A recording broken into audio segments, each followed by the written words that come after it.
Hey guys, welcome to channel Vidya tube.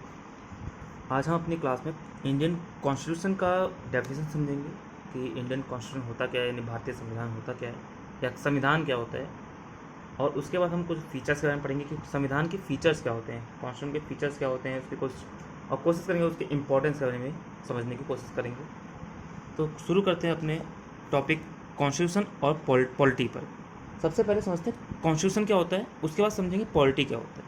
Okay guys, तो constitution अगर देखें तो कॉन्स्टिट्यूशन अगर नॉर्मल हम किसी से बात करें कि कॉन्स्टिट्यूशन क्या होता है, संविधान क्या क्या होता है, तो हमारे दिमाग में एक किताब आती है।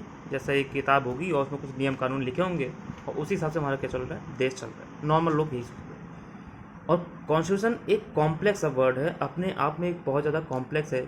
इसमें रोज़ डिबेट होती रहती है कि कॉन्स्टिट्यूशन एक्चुअल में है क्या, कैसे है।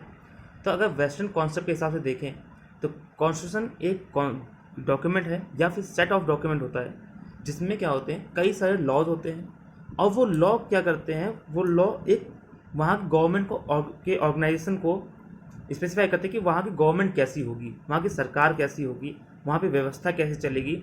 और इसके साथ साथ में ये सोसाइटी के कुछ प्रिंसिपल को डिसाइड करते हैं कि सोसाइटी के प्रिंसिपल्स क्या होंगे, नहीं समाज के सिद्धांत क्या होंगे। ओके गाइस, तो कॉन्स्टिट्यूशन अगर हम डेफिनेशन लिखें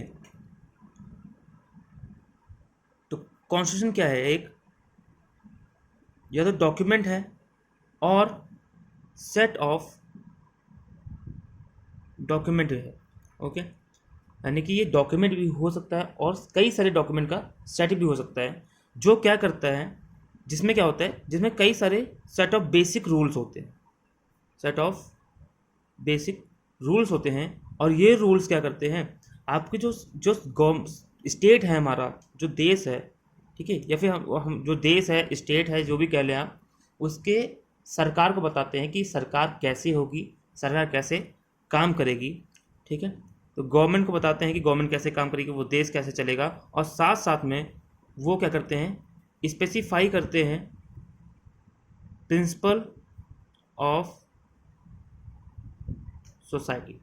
ओके गाइस, तो कॉन्स्टिट्यूशन क्या होता है, एक डॉक्यूमेंट या सेट ऑफ डॉक्यूमेंट होता है जो बेसिक, जिसमें बेसिक रूल होते हैं। और वो ये गवर्नमेंट को बताते हैं गवर्नमेंट कैसे काम करेगी, गवर्नमेंट कैसे बनेगी, वहाँ पे मोनार्कल सिस्टम होगा, यहाँ पे किस तरह का रूल होगा। और ये सोसाइटी के प्रिंसिपल को भी डिसाइड करते हैं, नहीं समाज के सिद्धांतों को भी डिसाइड करते हैं। समाज के सिद्धांत का मतलब यहाँ पर, तो समाज के सिद्धांत का मतलब होता है पॉलिटिकल वैल्यूज़ क्या होंगी सोसाइटी की। पॉलिटिकल वैल्यूज़ कौन कौन सी, जैसे वहाँ पे डेमोक्रेसी होगी या फिर क्या होगा, डेमोक्रेसी होगी नहीं तो क्या होगा, कम्युनिज्म होगा। वहाँ पे लिबर्टी होगी या नहीं होगी, वहाँ फ्रीडम होगी या नहीं होगी, जुडिशल जस्टिस होगा नहीं होगा। तो पॉलिटिकल वैल्यूज़ हैं, इनको भी स्पेसिफाई करते हैं। बात करते हैं पॉलिटी क्या होती है। फिर क्या कॉन्स्टिट्यूशन और पॉलिटी क्या सेम है? अगर नहीं है तो कॉन्स्टिट्यूशन क्या होता है मैंने बता दिया, तो पॉलिटी क्या होती है, यानी कि हिंदी में इसे कहते हैं हम राज व्यवस्था। राज व्यवस्था क्या होती है, तो कॉन्स्टिट्यूशन में जो भी नियम कानून लिखे हुए हैं, ठीक है, कोई भी नियम कानून जो भी कॉन्स्टिट्यूशन में लिखे होते हैं, उनको व्यवहार में लाना यानी प्रैक्टिस में लाना ही क्या कहलाता है, पॉलिटी कहलाता है। तो कॉन्स्टिट्यूशन में अगर सीधी लाइन बोलूँ तो कॉन्स्टिट्यूशन में जो भी चीज़ें लिखी हुई हैं उनको प्रैक्टिस में लाना, व्यवहार में लाना ही क्या कहलाता है, पॉलिटी कहलाती है, यानी राज व्यवस्था कहलाती है। तो संविधान को व्यवहार में लाना क्या कहलाता है, पॉलिटी कहलाती है। ठीक है, व्यवहार में लाना कैसे कैसे लाते हैं, जैसे मान लीजिए हमारे कॉन्स्टिट्यूशन में एक आर्टिकल लिखा हुआ, आर्टिकल नंबर 17, जिसमें क्या लिखा हुआ है, अनटचेबिलिटी के बारे में लिखा गया है कि अस्पृश्यता का अंत। ओके, इसमें अनटचेबिलिटी के बारे में लिखा हुआ है। और अनटचेबिलिटी ये कॉन्स्टिट्यूशन में लिखा हुआ है, लेकिन अब कॉन्स्टिट्यूशन में लिख देने से केवल वो चीज़ हट तो जाएगी नहीं, उसको क्या करना पड़ता है, हमें उसको लागू करने के लिए हमें कई अलग से नियम कानून बनाने पड़ते हैं। और यही जो कॉन्स्टिट्यूशन की चीज़ों को लागू करने के लिए, इम्प्लीमेंट करने के लिए, प्रैक्टिस में लाने के लिए जो नियम कानून बनाए जा रहे हैं, उसी नियम कानून, उसी चीज़ को हम क्या कहते हैं, पॉलिटी कहते हैं। ठीक है, जैसे अनटचेबिलिटी को ख़त्म करने के लिए हमारे वहाँ एक नियम एक्ट बनाया गया, कानून बनाया गया, जिसे हम हिंदी में कहते हैं अस्पृश्यता निवारण अधिनियम। यानी कि अनटचेबिलिटी प्रिवेंशन एक्ट 1955। तो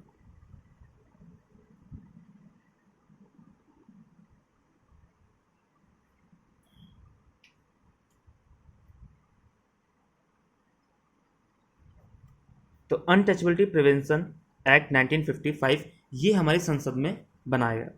तो ये जो प्रोसेस हुआ कि कॉन्स्टिट्यूशन के आर्टिकल नंबर 17 जिसमें अस्पृश्यता का अंत यानी अनटचेबिलिटी का अबॉलिशन बताया गया है, उसको लागू करा गया इस एक्ट के माध्यम से। तो ये जो प्रोसेस हुआ इसे ही हम कहते हैं क्या, राज व्यवस्था यानी कि पॉलिटी। ओके, तो कॉन्स्टिट्यूशन को और हम अगर डीपली पढ़ें, ठीक है, तो जैसे हमारी सोसाइटी है, उस सोसाइटी में अलग अलग तरह के लोग रहते हैं, बहुत सारे लोग हैं, हिंदू, मुस्लिम, सिख, ईसाई, कोई लड़का है तो कोई लड़की है ना, कोई मेल है, फीमेल है, बुजुर्ग है, जवान है, बच्चे हैं। तो इन सब की क्या होती हैं, अपनी अपनी डिफरेंट क्या होती है, नीड होती है, अपनी अपनी ज़रूरतें होती है, अपनी अपनी सोच होती है, थिंकिंग होती है। और इस कंडीशन में क्या होता है, कॉन्फ्लिक्ट होने के चांसेस रहते हैं। हम आपस में लड़ने लगते हैं अपने आप बात को मनाने के लिए, अपनी बात को सही करने के लिए कॉन्फ्लिक्ट हो सकते हैं। और ये कॉन्फ्लिक्ट क्या होते हैं, हमारी सोसाइटी के लिए सही नहीं है, सोसाइटी के लिए सही नहीं है। हम डेवलपमेंट कर ही नहीं सकते। अगर हम आपस में लड़ाई कर रहे हैं तो लड़ाई करने के साथ साथ हम डेवलपमेंट कर नहीं सकते, है ना। हम दो टाइम पर केवल एक चीज़ कर सकते हैं, या तो लड़ लो या तो डेवलपमेंट कर लो। ठीक है, एग्जाम्पल तुम्हें पता होगा, अपना पड़ोसी मुल्क आप समझ गए होगे कैसे क्या है वहाँ पर।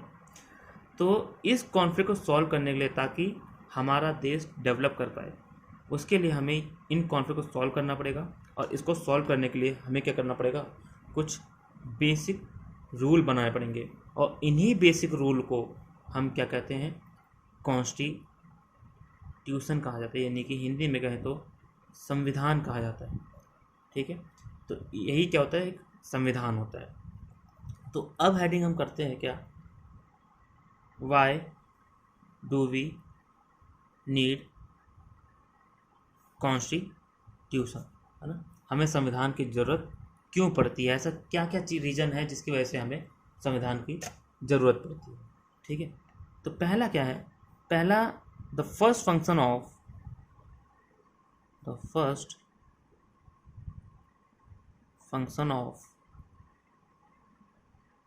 Constitution is to provide some basic rule to coordinate the member of society। तो गैस माफ़ी चाहूँगा, राइटिंग थोड़ी गंदी है। ओके, राइटिंग अच्छी नहीं है मेरी, तो समझ लेना, मैं बोल रहा हूँ उसको समझ लेना, आप राइट कर सकते हो अपने हाथ से। तो जैसे मैंने अभी बताया, पहला फंक्शन क्या है कॉन्स्टिट्यूशन का, कॉन्स्टिट्यूशन कुछ बेसिक रूल प्रोवाइड कराता है ना, कुछ बेसिक रूल प्रोवाइड करता है, किस लिए, to coordinate the member of society. हम जो मेंबर ऑफ सोसाइटी हैं, हम सभी लोगों को कोऑर्डिनेट करने के लिए, हम सबको कोऑर्डिनेशन करने के लिए कि हम कैसे रहें, क्या करें, ठीक है, एक दूसरे की बातें सुने और कैसे हम सोसाइटी में रहना चाहिए हमें। तो सोसाइटी को कोऑर्डिनेट करने के लिए, मेंबर को कोऑर्डिनेट करने के लिए जो बेसिक रूल होते हैं वो कौन प्रोवाइड कराता है, कॉन्स्टिट्यूशन प्रोवाइड कराता है। और यही क्या है, इसका फंक्शन है, और यही इसका पहला रीज़न है कि हमें कॉन्स्टिट्यूशन की ज़रूरत पड़ती है। ओके गाइस, अब बात करते हैं सेकंड फंक्शन में। ठीक है, अब देखो, कॉन्स्टिट्यूशन बेसिक रूल प्रोवाइड करा रहा है, ओके, कोई दिक्कत नहीं है, मान लिया, समझ आ गया ना, बहुत बार बता दिया सर ने, आपने इतनी देर से बता रहे हो, समझ में आ गया। लेकिन ये जो बेसिक रूल प्रोवाइड करा रहे हैं, बेसिक रूल बना कौन रहा है, क्या ऊपर से टपक रहा है, भगवान डाल रहे हैं झोली में, लो बेटा बेसिक रूल ले लो, ऐसा तो नहीं सकता। ऐसा तो है नहीं कि भगवान डाल लें, लो बेसिक रूल ले लो, इसको चलाओ, ऐसा तो नहीं है। बेसिक रूल तो कोई तो बना रहा होगा। तो कौन बना रहा है, इस बात का भी आप, कोई कौन बनाए, कोई इंसान होगा, जाहिर सी, मतलब भगवान तो नहीं होगा, या फिर कोई जानवर तो होगा नहीं ना, तो कोई भूत प्रेत आ जाएगा, कोई इंसान ही होगा जो बना रहा होगा रूल, है ना। तो कौन इंसान होगा, हम इतने सारे लोग हैं, हम में से कौन है ऐसा व्यक्ति जो रूल बनाएगा।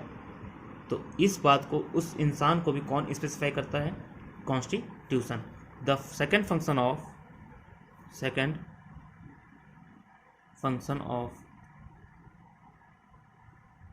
Constitution is to specify the person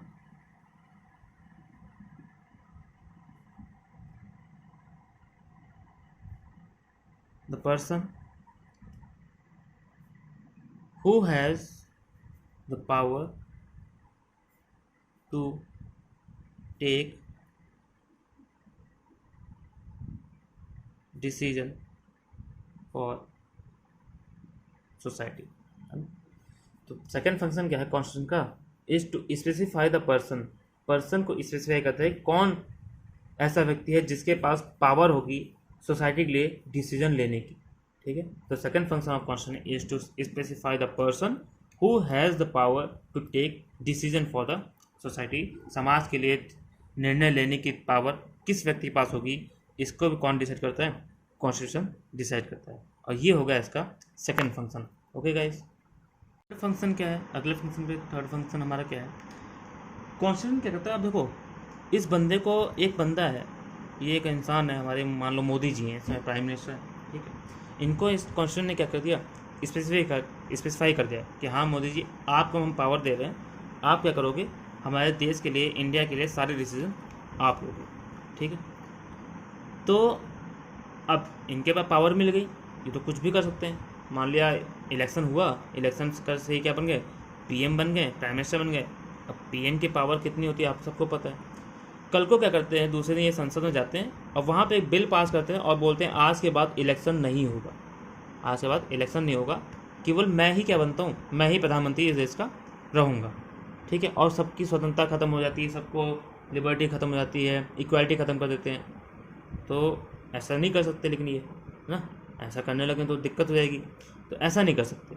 क्यों नहीं कर सकते, क्योंकि कहीं ना कहीं इनके ऊपर कुछ लिमिट लगाई गई है ना, इनके ऊपर कुछ लिमिट लगाई गई है कि आप ये काम कर सकते हैं और ये काम नहीं कर सकते।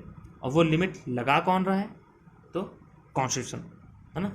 तो यहीं से अगर हम लिखें कि कॉन्स्टिट्यूशन का थर्ड फंक्शन क्या होता है, तो constitution put some limit on government, ठीक है, that what can it impose on its citizen and what not. ठीक है, यानी कि कॉन्स्टिट्यूशन क्या करता है, कॉन्स्टिट्यूशन पुट करता है सम लिमिट, कुछ लिमिट लगाता है, किस पर, सरकार पर लगाता है, गवर्नमेंट पर लगाता है, कि वो क्या अपने सिटीजन पर क्या इम्पोज कर सकती है और क्या नहीं कर सकती। ठीक है, यानी कौन से कानून बना सकती है और कौन से कानून नहीं बना सकती। कल को मोदी जी प्रधानमंत्री बन गए, इलेक्शन हुआ, उन्होंने क्या कर दिया, डेमोक्रेसी खत्म कर दी, इलेक्शन का सिस्टम ही खत्म कर दिया, अब इलेक्शन होंगे ही नहीं, है ना। तो ऐसा नहीं होता, उनके ऊपर क्या होता है, उनके ऊपर कुछ लिमिट लगी होती है, और वो लिमिट कौन लगा रहा है, कॉन्स्टिट्यूशन। तो इस तरह से ये क्या हो गया, इसका थर्ड फंक्शन हो गया। ओके, अब अगर हम बात करें फोर्थ फंक्शन की, तो देखो हमारे सरकार जो होती है, जो गवर्नमेंट होती है, वो देखते होगा क्या करती है, अलग अलग प्रोग्राम चलाती है, जैसे फ्री में राशन दे रही है, फ्री में खाना दे रही है, राशन मतलब वही, फ्री में एजुकेशन दे रही है, अभी कोरोना है तो फ्री में वैक्सीन लगा रही है ना। क्या उससे कुछ सरकार के पास पैसा जा रहा है, क्या उससे कुछ सरकार को फ़ायदा जा रहा है ना। तो ऐसा तो नहीं लगता कि कोई फ़ायदा हो रहा होगा। जैसे एग्जांपल अगर हम ले कि सरकार क्या करती है, 18 से 20 रुपये किलो गेहूँ खरीदती है किसानों से, और बाद में उन्हीं किसानों को वो गेहूँ या वो चावल 2 और 3 रुपये किलो देती है। तो क्या इससे कुछ सरकार को फ़ायदा हुआ है। मैं मान लो सरकार हूँ, मैं क्या करता हूँ, ये पेन जो है 10 रुपये में ख़रीद रहा हूँ और 2 रुपये में या फ्री में बांट रहा हूँ, तो क्या इससे मुझे फ़ायदा हुआ, नहीं हुआ बिल्कुल। ये फिर भी क्या होती है, फिर भी सरकार ये काम कर रही है। क्यों कर रही है, क्योंकि कहीं ना कहीं उसे ये बताया जा रहा है कि आप सरकार हो और आपको क्या करना पड़ेगा, समाज के यानी सोसाइटी के जो लोगों की एस्पिरेशन है, जो उनका गोल है, उसे पूरा करना पड़ेगा, है ना। तो यहाँ पे वर्ड है एक aspiration of the society. Aspiration क्या है हमारी, हम सोसाइटी में हम लोग क्या चाहते हैं, हमें चाहत क्या है सरकार से, कि सरकार हमें क्या दे, रोटी दे, कपड़ा दे, मकान दे, है ना, फ्री में एजुकेशन दे, अच्छी क्वालिटी एजुकेशन, सिक्योरिटी दे, इंटरनेट दे। तो ये सारी चीज़ें क्या है, हमारी एस्पिरेशन है, हमें इक्वालिटी मिले, ठीक है, हमें जॉब मिले, तो ये सब क्या है, हमारी एस्पिरेशन है। और इसे पूरा कौन कर रहा है, गवर्नमेंट, ठीक है। और गवर्नमेंट को कह कौन रहा है करने के लिए, तो कॉन्स्टिट्यूशन, ठीक है। तो कॉन्स्टिट्यूशन क्या करता है, इनेबल करता है गवर्नमेंट को to fulfil the aspiration of, fulfil करने के लिए एस्पिरेशन ऑफ सोसाइटी। तो सोसाइटी की जो भी एस्पिरेशन होगी कि फ्री में खाना मिलना चाहिए, फ्री में एजुकेशन मिलना चाहिए, फ्री में स्कूल बनने चाहिए, फ्री में ट्रांसपोर्ट होना चाहिए, तो ये सारी जो एस्पिरेशन है, ये एस्पिरेशन कौन कराता है, कॉन्स्टिट्यूशन कराता है, बना बोलता है, ठीक है। अब इसको हम और अच्छे से, ये चीज़ जो पॉइंट है, ये वाला जो पॉइंट है, इसे और अच्छे से समझ सकते हो जब आप DPSP पढ़ोगे, है ना। जो हमारा क्वेश्चन में जो पार्ट नंबर 4 है, DPSP, directive principle of state policy, यानी कि हिंदी में कहे तो राज्य के नीति निर्देशक सिद्धांत। तो उसमें एक आर्टिकल आता है, उसमें क्या कहा गया है, पहले कहा गया कि हाँ, सरकार क्या करेगी, राज्य या सरकार जो भी है वो लोक कल्याणकारी काम करेगी, है ना। तो लोक कल्याणकारी, पब्लिक वेलफेयर के काम करेगी। तो ये सब क्या है, एस्पिरेशन ही तो फुलफिल करवा रहा है क्वेश्चन, किससे, सरकार से, ठीक है। तो इस तरह से क्या हुआ हमारा, हम समझते हैं कि हम जो कॉन्स्टिट्यूशन है वो क्या कर रहा है, हमारे लिए बहुत ज़रूरी होता है, ठीक है। उसमें कुछ बेसिक रूल होते हैं कॉन्फ्लिक्ट को सॉल्व करने के लिए। पहला फंक्शन हमने पढ़ा, ये क्या करता है, कोऑर्डिनेशन करता है, हमें कोऑर्डिनेट करता है। अगला फंक्शन क्या करता है, ये पर्सन को स्पेसिफाई करता है, जिससे पावर होती है डिसीजन लेने की।